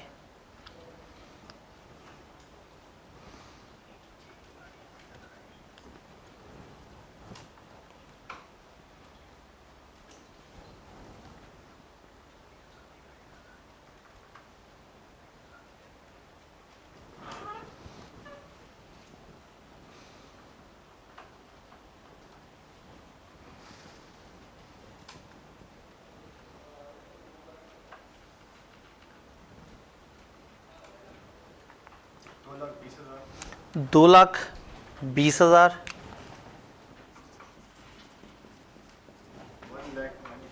192,000, 480,000, 6 लाख। हो गया। ऑपरेशनल एक्सपेंसेस तो उन्होंने मुंह से बता दिया कि वो किस किस के हैं, M1 और M2। तो सीधी सीधी सी 5.5 मिलियन यहां, और यहां कितना है 3.2 मिलियन। ये टोटल गिनती के उन्होंने खर्चे बताए थे, और सरप्राइजिंगली ए और बी के बारे में कुछ नहीं बताया। एक बड़ा जो सवाल होगा वो आपको बताएगा ए पे इतना लगा, बी पे इतना लगा और बाकियों पे इतना लगा। लेकिन ये चूंकि एग्जाम्पल क्वेश्चन है समझाने के लिए, तो इसमें बहुत ज़्यादा डाटा नहीं है। तो टोटल निकालें। ए और बी का टोटल अभी तक कुछ भी नहीं निकला, 2 टोटल मैंने कर दिए।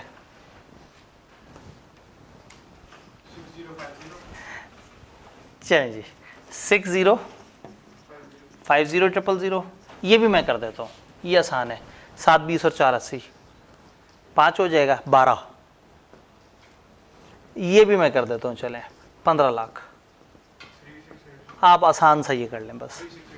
3680,000। स्टेप 1 क्या है? सारे के सारे ओवरहेड्स को हमने तमाम डिपार्टमेंट्स में डिवाइड कर देना है। अब अगला स्टेप पता है क्या है? वो सर्विस डिपार्टमेंट्स को एक एक करके साफ करते जाना है और उनको उठा के ए और बी पे एलोकेट करते जाना है। किस किस बेस पे एलोकेट करना है? मशीन 1 और मशीन 2 को कितना कितना प्रोडक्शन बनाई उसके हिसाब से, इंस्पेक्शन डिपार्टमेंट को किस हिसाब से, इंस्पेक्शन के टाइम के हिसाब से, और पैकिंग डिपार्टमेंट को। तो एक काम करते हैं, सबसे पहले पैकिंग डिपार्टमेंट को डिवाइड करते हैं। यहां मैं लिख रहा हूं overhead allocation before service departments. अब हम सर्विस डिपार्टमेंट्स को एलोकेट करें एक एक करके। Allocation of packaging department, of packing department, और यहां बेस लिख दें ब्रैकेट में। क्या बेस होगी? पैकिंग टाइम करेंगे कि ये यहां से ये 15 लाख माइनस कर देंगे, इसमें से निकाल के और उठा के उन दो पे फेंक देंगे, ए और बी पे। थोड़ा सा ऐसे मैं पीछे वो कर लूं। और पैकेजिंग टाइम हम निकाल चुके हुए थे 1400 और 1500। पैकिंग का टाइम था, नहीं इंस्पेक्शन का था। पैकिंग का क्या निकला था? 1120 और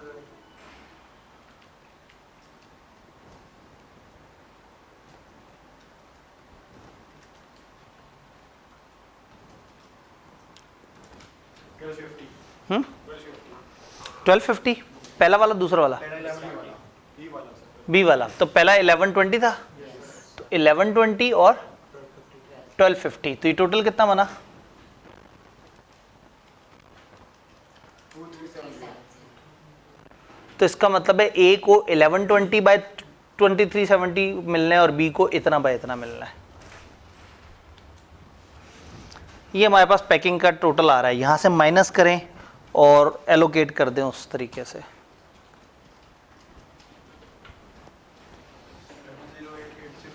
708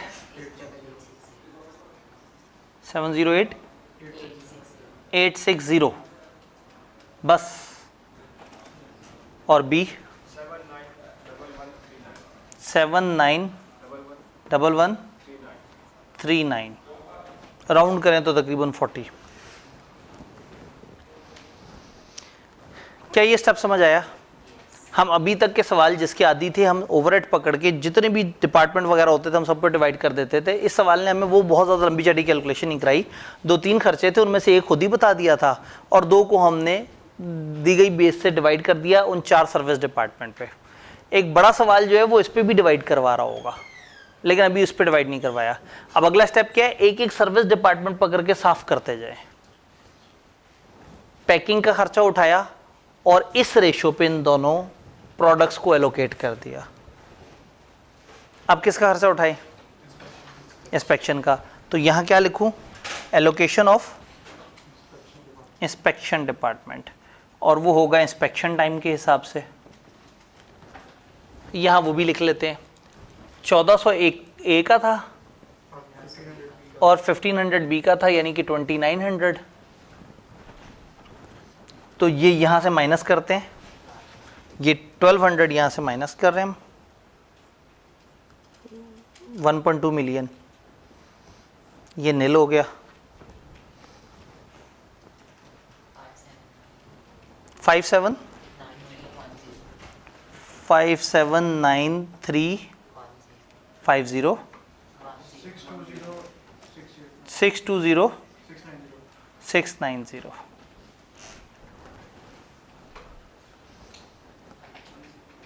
अब किसे माइनस करें? एक आध रुपए की राउंडिंग थी तो वो मेरे ख्याल में भाई ने राउंड करके बता दिया है। जैसे ऊपर भी 1 रुपए का फर्क आ रहा है, वो हम राउंड कर सकते थे, लेकिन चलें। अब मशीन 1 और मशीन 2 को डिवाइड करें। अब थोड़ा सा ध्यान से दोबारा पढ़ें, ये कहना क्या चाह रहे हैं, इसको पढ़ के ज़रा मुझे कोई तशरीह कर देना। मुझे तो बड़ा मुश्किल लग रहा है, पता नहीं क्या लिखा हुआ है। सीधी सी बात है, घुमा के लिखी हुई है। मशीन 1 ने क्या किया और मशीन 2 ने क्या किया है।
जो लिखा है इसे गौर से पढ़ें और फिर अंदाज़ा लगाएं कि अब हम क्या करें, इन मशीनों के खर्चों को प्रोडक्ट्स पे डिवाइड कैसे करें।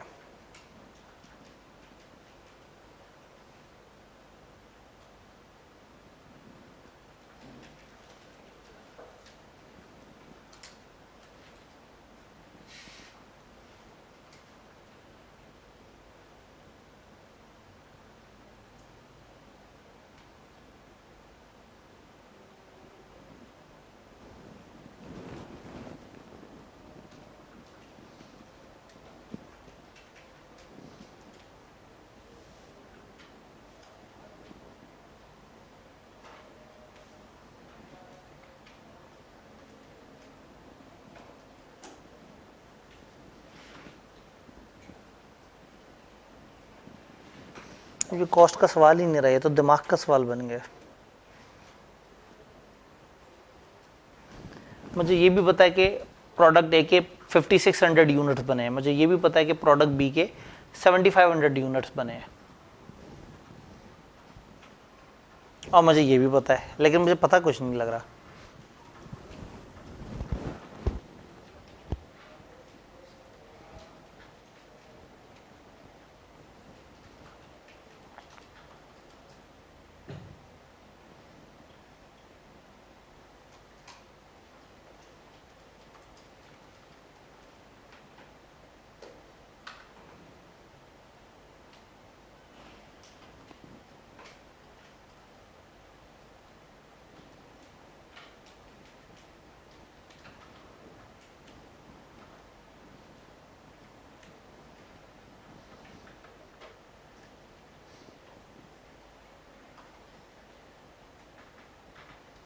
भाई ने इन्फॉर्मेशन इंटरप्रेट कर लिया, उसके बाद मुस्कुरा रहे हैं कि ये तो 2x2 का मैट्रिक्स बन गया। टेबल से बनाने की कोशिश करते हैं। Product A, product B, machine 1, machine 2। Product A के टोटल यूनिट्स कितने हैं भला? 5600। और इसके 50% यूनिट कौन बना रही है? मशीन 1। और बकाया 50% कौन बना रही है? तो इसका मतलब है कि 5600 का आधा कितना हुआ? 2800। 2800 मशीन 1 ने बनाए होंगे और 2800 मशीन 2 ने बनाए होंगे। फिर दूसरे कितने यूनिट थे? 7500। इसके मशीन 1 ने कितने यूनिट बनाए थे भला? 65%। 4875 26। तो पता ये लगा कि मशीन 1 ने कितने यूनिट्स बनाए ग्रैंड टोटल में? 7675। मशीन 2 ने कितने बनाए? 5425। 54। और टोटल में इन्होंने कितने बनाए?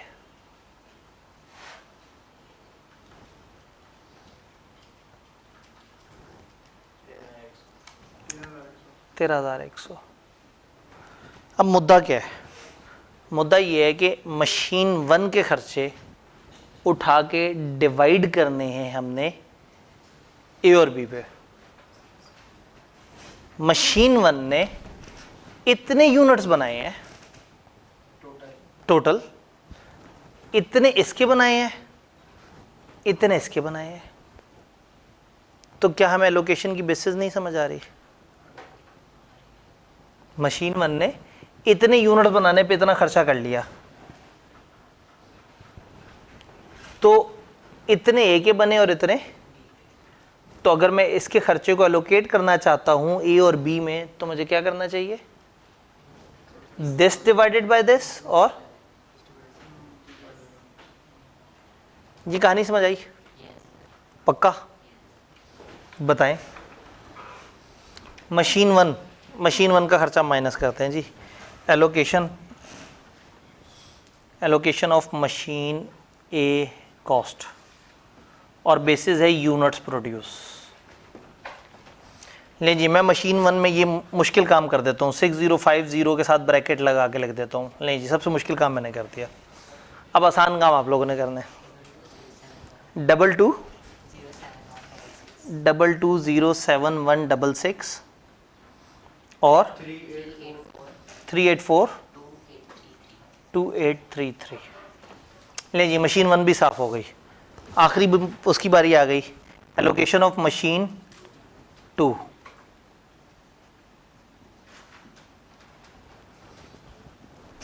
मौजूद है हमारे पास। सबसे मुश्किल काम किसने करना है? मैंने। 3680000 मैंने यहाँ से माइनस कर दिया। ले जी, इस स्टेप का सबसे मुश्किल काम मैं कर चुका। 1899354 या 5, चलें 5 कर लेते हैं, अच्छा लगता है। और ये 17800645।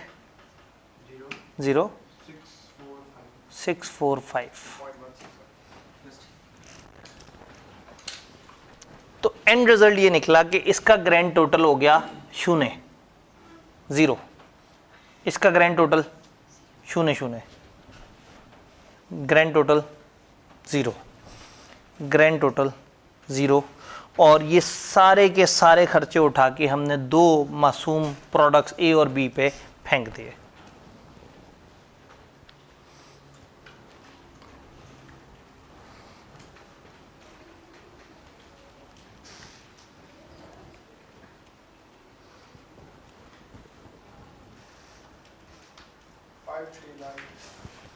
Five three nine 4731 7035 307। कहानी को समझ आई? हमने कल जैसी ही कैलकुलेशंस की हैं, सिर्फ फ़र्क अब अप्रोच का है। कल तक हमने समझा था कि हमें जो ओवरहेड्स मिलते हैं, ओवरहेड्स को हम किसी ना किसी बेसिस पे सारे डिपार्टमेंट्स बशमूल प्रोडक्ट्स भी अगर दी हुई हो तो हम उस पर डिवाइड कर देते हैं। अब आज के स्टेप में हमने ये देखा कि कुछ ऐसे डिपार्टमेंट्स होते हैं जो प्रोडक्शन कर ही नहीं रहे होते, तो हमने उन डिपार्टमेंट्स के खर्चे उठा के भी अपनी प्रोडक्ट्स को चार्ज करने होते हैं। तो तकरीबन यूं समझें कि ये एक ओवरहेड है। हमने यहाँ वर्किंग करके यहाँ तक पहुंचे, तो फर्ज करें 1.5 मिलियन का एक ओवरहेड है और वो ओवरहेड एक खास बेसिस पे ए और बी में डिवाइड होना है। हमने इसका नाम देखा, हमने सवाल में दिया हुआ डाटा देखा, तो हमें समझ आ गया कि ये कॉस्ट किस तरीके से एलोकेट होगी। हमने उस तरह से एलोकेट कर दी, फिर इसका पता लगा, फिर इसका पता लगा, इसका पता लगा, हमने उस तरह से एलोकेट कर दी। और एंड रिजल्ट ये था कि हमारे चारों सर्विस डिपार्टमेंट ख़त्म हो चुके थे और ए और बी को हमने वो सारी कॉस्ट एलोकेट कर दी थी और हमें पता लग गया ए और बी का टोटल खर्चा कितना लगा। क्या ये सर्विस डिपार्टमेंट वाला कॉन्सेप्ट समझ आया है?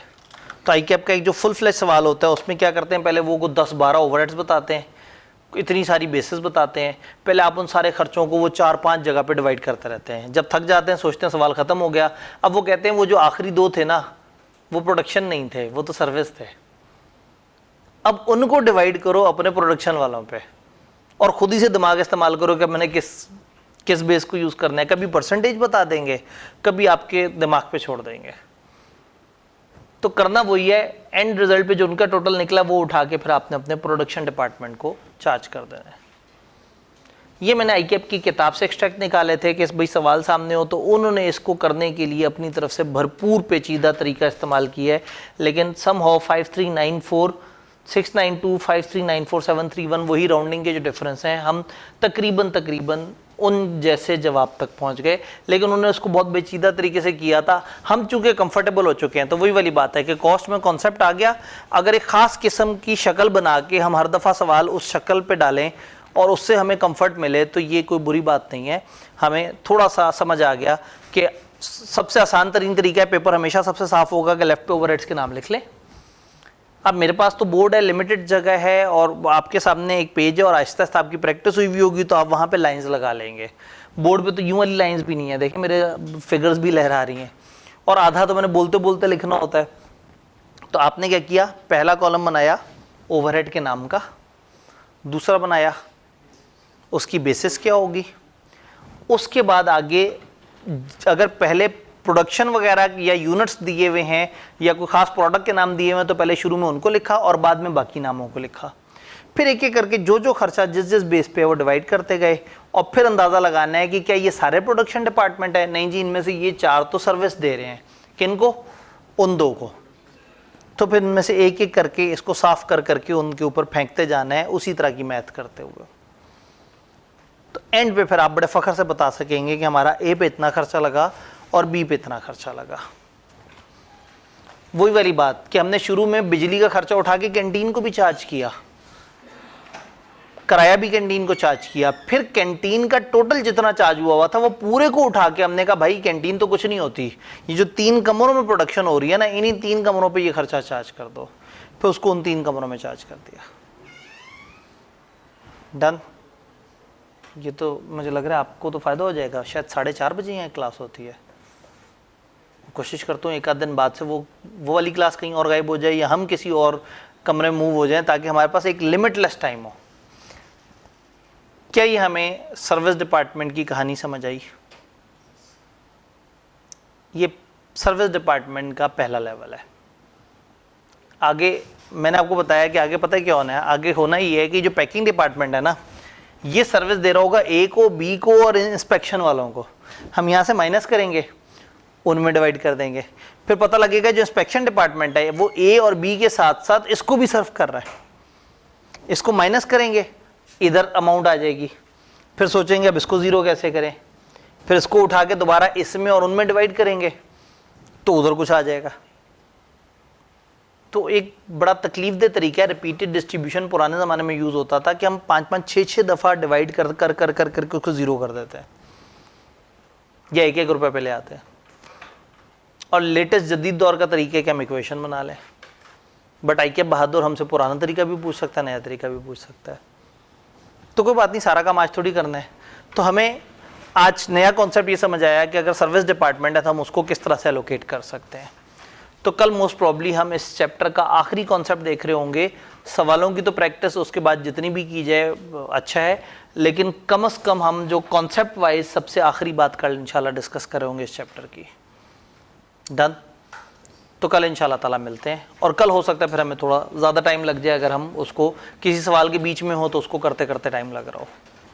मिलते हैं।